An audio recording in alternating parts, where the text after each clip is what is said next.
दोस्तों, मैं दिल्ली से आया हूं। मेरे साथ पंजाब के मुख्यमंत्री भगवंत मान साहब आए हैं। हम अपना सारा कामकाज छोड़ के आज आप लोगों से मिलने आए हैं और कल हम जेल में चेतर वसावा से मिलने के लिए जाएंगे। हमारे देश को आजाद हुए 76 साल हो गए, लेकिन कई चीजों में हमको अभी आजादी नहीं मिली।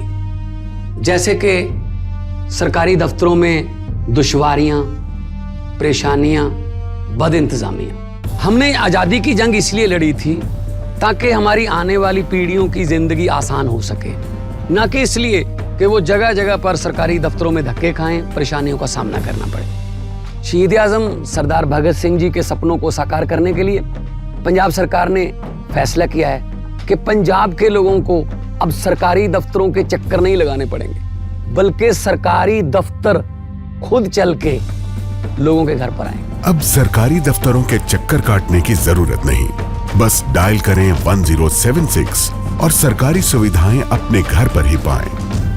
पंजाब की भगवंत मान सरकार आपके द्वार। इन्होंने चेतर वसावा को गिरफ्तार कर लिया, आपके बेटे को गिरफ्तार कर लिया, आदिवासी समाज के नेता को गिरफ्तार कर लिया। चेतर वसावा हमारे छोटे भाई जैसा है। आम आदमी पार्टी हमारा एक परिवार है और चेतर वसावा हमारा छोटा भाई है। लेकिन सबसे ज्यादा दुख की बात मुझे इस बात से हुई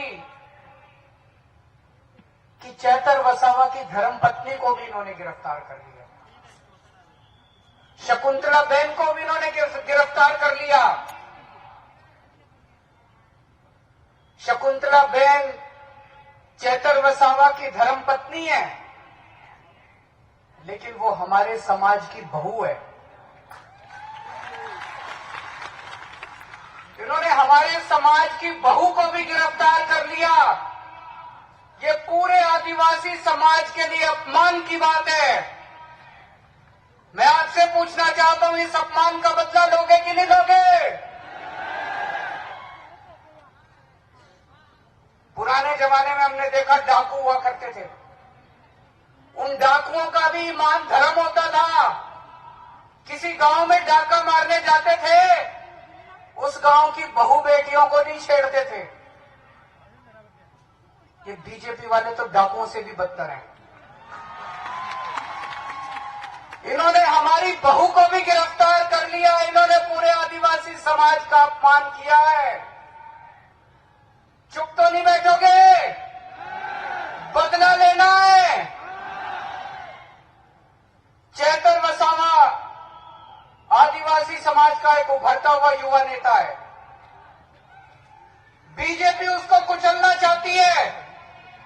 बीजेपी पूरे आदिवासी समाज को संदेश देना चाहती है कि अगर किसी युवा ने आंख उठा के देखी, अगर किसी युवा ने दोबारा उठा के देखा, तो उसको भी हम कुचल देंगे।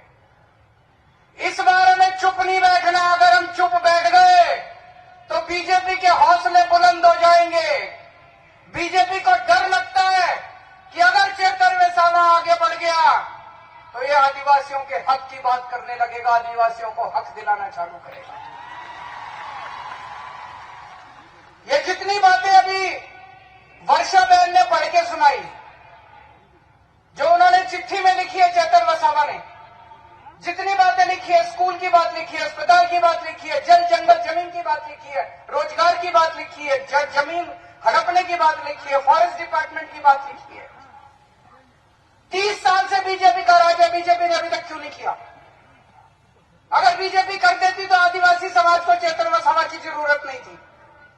बीजेपी ने नहीं किया, इसी से चेतर वसावा को इनके लिए आवाज उठानी पड़ी। दोस्तों, बीजेपी आदिवासी समाज के खिलाफ है। बीजेपी आदिवासी समाज से नफरत करती है। बीजेपी आदिवासी समाज से शुरू से उनके खिलाफ है।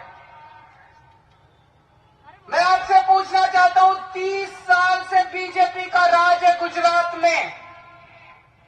आज यहाँ इतने आदिवासी गांवों से लोग आए हुए हैं, हजारों लाखों लोग आए हुए हैं। 30 साल में बीजेपी ने आपके गांव में कुछ किया? कोई सड़क बनवाई, कोई स्कूल बनवाया, कोई अस्पताल बनवाया, किसी को नौकरी दी? कुछ नहीं किया बीजेपी ने 30 साल के अंदर, कुछ नहीं किया। और 30 साल वोट दे दो बीजेपी को, कुछ नहीं करने वाली, बेड़ा गर्क कर देगी आदिवासी समाज का ये बीजेपी। चेतन वसावा का क्या कसूर है? क्यों उसको जेल में डाला इन्होंने? क्योंकि चेतन वसावा गरीबों और मजदूर आदिवासी लोगों को उनका हक दिला रहा था। जब फॉरेस्ट डिपार्टमेंट वाले आपकी जमीनें हड़पने के लिए आते हैं तो चेतन वसावा बीच में खड़ा होकर आपकी रक्षा करता है, आपकी जमीन की रक्षा करता है। जब फॉरेस्ट डिपार्टमेंट वाले आपके ऊपर फर्जी एफआईआर करते हैं तब चेतन वसावा पुलिस वालों से आपके लिए लड़ता है। जब आपके स्कूल नहीं बनते, मुझे बताया गया कई स्कूल ऐसे हैं जिसमें एक भी टीचर नहीं है, कई स्कूल ऐसे हैं जिसमें एक टीचर है। चेतन वसावा अपने लिए लड़ाई नहीं लड़ रहा, चेतन वसावा आपके बच्चों की लड़ाई लड़ रहा है। दोस्त,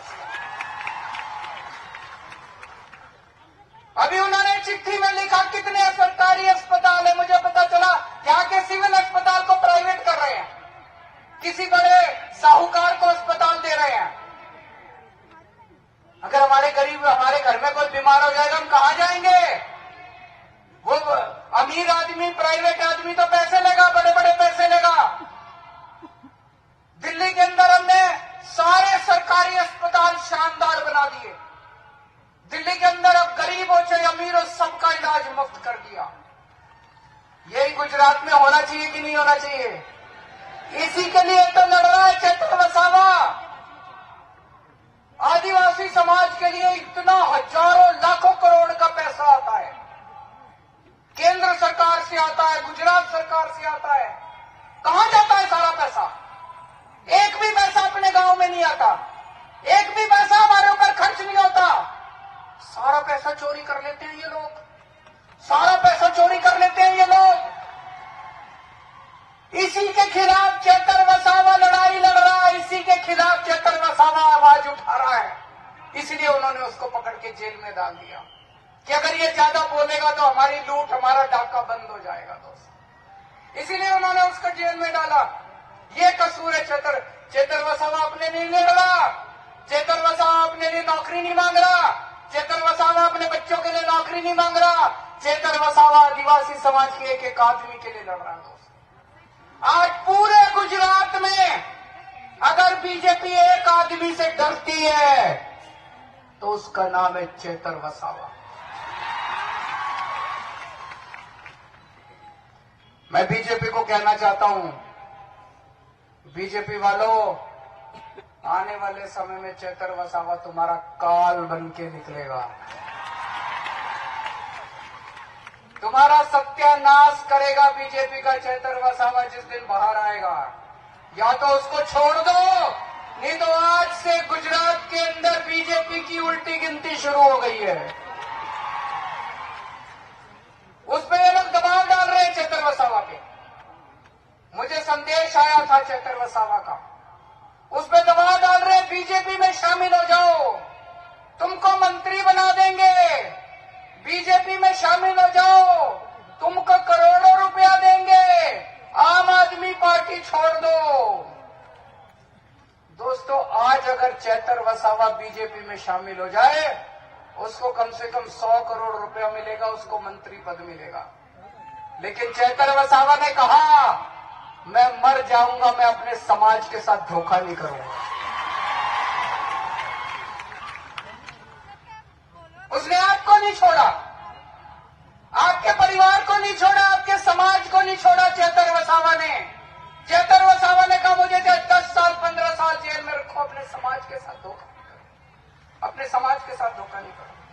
वो चाहता तो ऐशोआराम कर सकता था, करोड़ों रुपए की कोठी खरीद सकता था, गाड़ियां खरीद सकता था, पैसे ले सकता था, मंत्री, लेकिन उसने ऐसा नहीं किया। वो आपके लिए खड़ा, आपके लिए लड़ रहा है, अपने लिए नहीं लड़ रहा है। चेतन वसावा चेतर वसावा शेर है। और बीजेपी वालों, शेर को ज्यादा दिन पिंजरे में नहीं रखा जा सकता। जिस दिन शेर बाहर निकलेगा उस दिन तुम्हारी खैर नहीं है। कल मैं और भगवंत मान साहब, और अगर जेल वालों ने परमिट किया तो गोपाल इटालिया साहब और यशोदान गढ़वी भी, हम उनसे जेल में मिलने के लिए जाएंगे। मैं आपसे पूछना चाहता हूं, क्या मैं उनको, चेतर वसावा को जाके कह दूं कि सारा गुजरात उनके साथ खड़ा है? जरा दोनों हाथ खड़े करके बताओ, क्या सारा गुजरात चेतर वसावा के साथ खड़ा है? सारा गुजरात चेतर वसावा के साथ खड़ा है? मैं कल जाके बोल दूं चेतर वसावा को, आपका संदेश लेके कल मैं जाऊंगा। ये लड़ाई चेतर वसावा की लड़ाई नहीं है, ये आपकी इज्जत की लड़ाई है, आपके मान स्वाभिमान की लड़ाई है, पूरे आदिवासी समाज के मान सम्मान की लड़ाई है।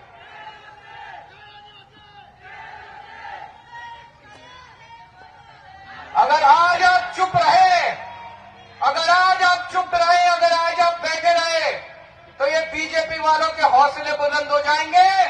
कल अगर कोई भी युवा आदिवासी समाज से खड़ा होगा तो उसको कुचल दिया जाएगा। हमें चुप नहीं रहना, उठो, खड़े हो जाओ सब लोग।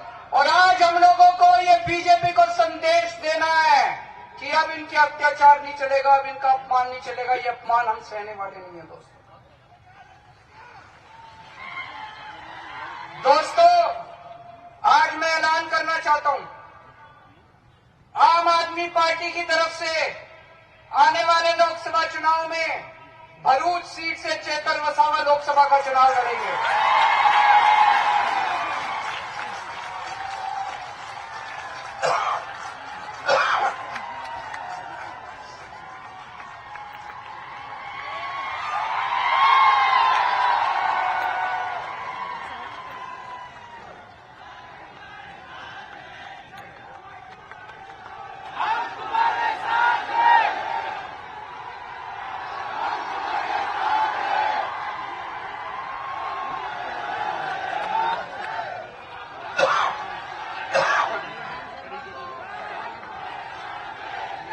मुझे उम्मीद है कि जब तक चुनाव होंगे चेतर भाई बाहर आ जाएंगे।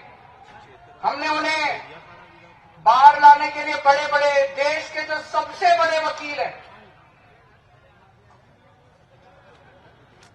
देश के जो सबसे महंगे वकील हैं, बड़े से बड़े वकील आम आदमी पार्टी ने चेतर भाई और शकुंतला बहन के लिए किए। मेरे ख्याल से 20 तारीख को शकुंतला बहन की बेल एप्लीकेशन सुप्रीम कोर्ट में लगी है। मैं भगवान से प्रार्थना करता हूं कि 20 तारीख को शकुंतला बहन को बेल मिल जानी चाहिए।